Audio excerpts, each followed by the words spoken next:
Welcome, guys. Today's video, we're going to go over the graphic settings for Warzone. These graphic settings are optimized by a PC optimizationist. I did not go through this and find these out for myself. I was given this to a gentleman who works on computers and builds computers. So these have all been tested and true. So we're going to start with graphics, go over to display. I do have a bit of a cold, so if I stop and I pause for a little bit, it's because I'm just having a tough time swallowing today. So just give me a second here. Alright, so we've got, of course, render resolution. You always want that to be 100. Advanced, it's always going to be locked at 1920 by 1080 or whatever you've got, which is 1440. Okay. Dynamic resolution, you want that disabled. Okay. Aspect ratio, automatic. Okay. That's going to fit whatever your screen is, right? VSync, you want that disabled. Okay. You do not want to lock yourself onto frame the frame limit. Okay. Custom frame limit, unlimited. Brightness, you can play around with this. I recommend around 60 to 65.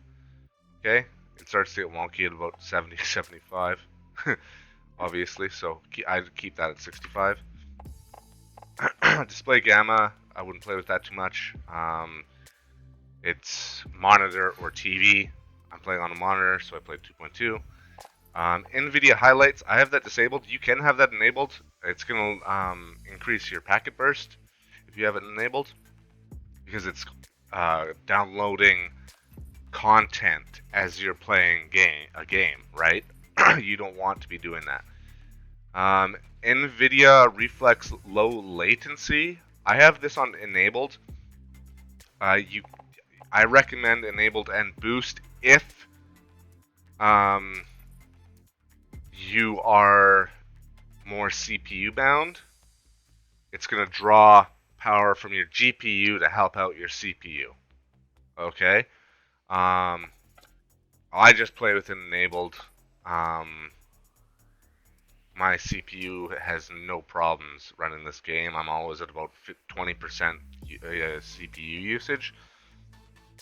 And that's where you're going to see it. If you see your GPU and your CPU are at about 70% or 80% or 90%, then your CPU is bound, and you can draw from your GPU to bring down that CPU number by enabling boost. Okay.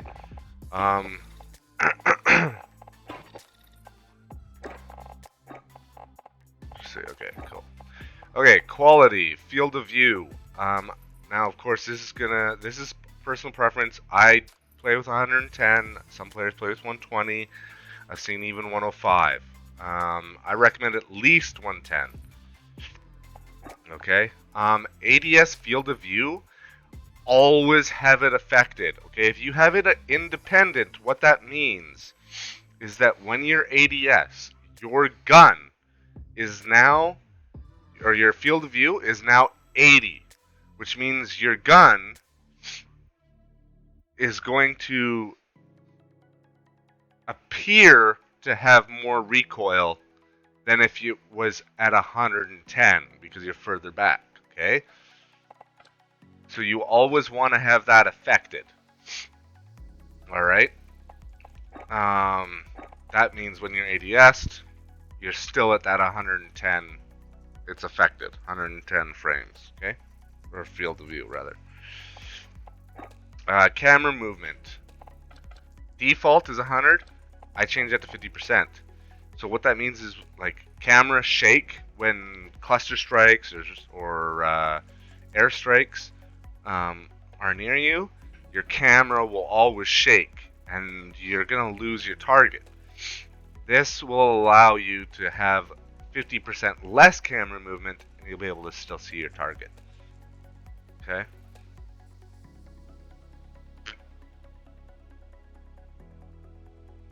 That's good coffee. All right. Streaming quality low. There's marginal difference between low and normal. Texture resolution. I play with normal. Some people will even play with low. You can play around with that. See how the RAM usage drops down quite a bit. I may even play with low in the future. But texture filter and anisotropic is high. Particle quality is high. You can enable these are all just minuscule, right? I play with high. Bullet impact and sprays enabled. Tessellation disabled.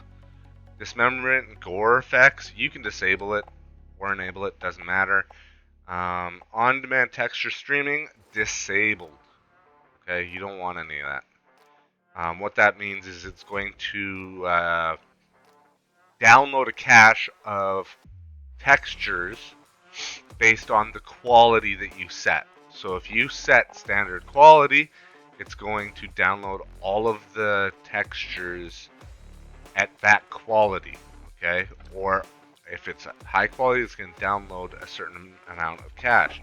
And you can set that daily texture cache limit a day, 16 gigs, 20 gigs a day, whatever.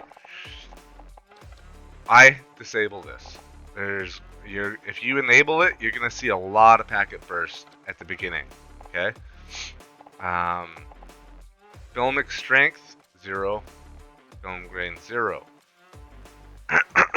NVIDIA DLSS I have on quality, and this is due to a an update that NVIDIA just recently put out that improved DLSS. Okay, so I have it on quality. Depth of field all the way down to weapon motion blur, disable, including world motion blur. Shadow map resolution, low. Cache, spot, and sun shadows enabled. Particle lighting, low. DirectX ray tracing, disable. Okay, if you're playing campaign mode, you can probably enable this. Doesn't matter. But when you're playing multiplayer, you don't want this. You're not going to see a difference. Okay, enabled, disabled. Ambient occlusion, disabled. Screen space reflection, disabled. Alright. You want to have at least in Warzone at about 70% or lower. I would aim for at least 50%.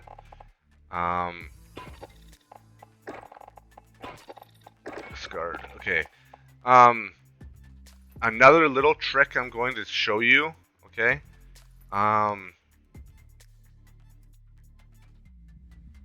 I'll actually show it to you guys in my next video for advanced settings. This is just sort of the basics. So if you found this video helpful,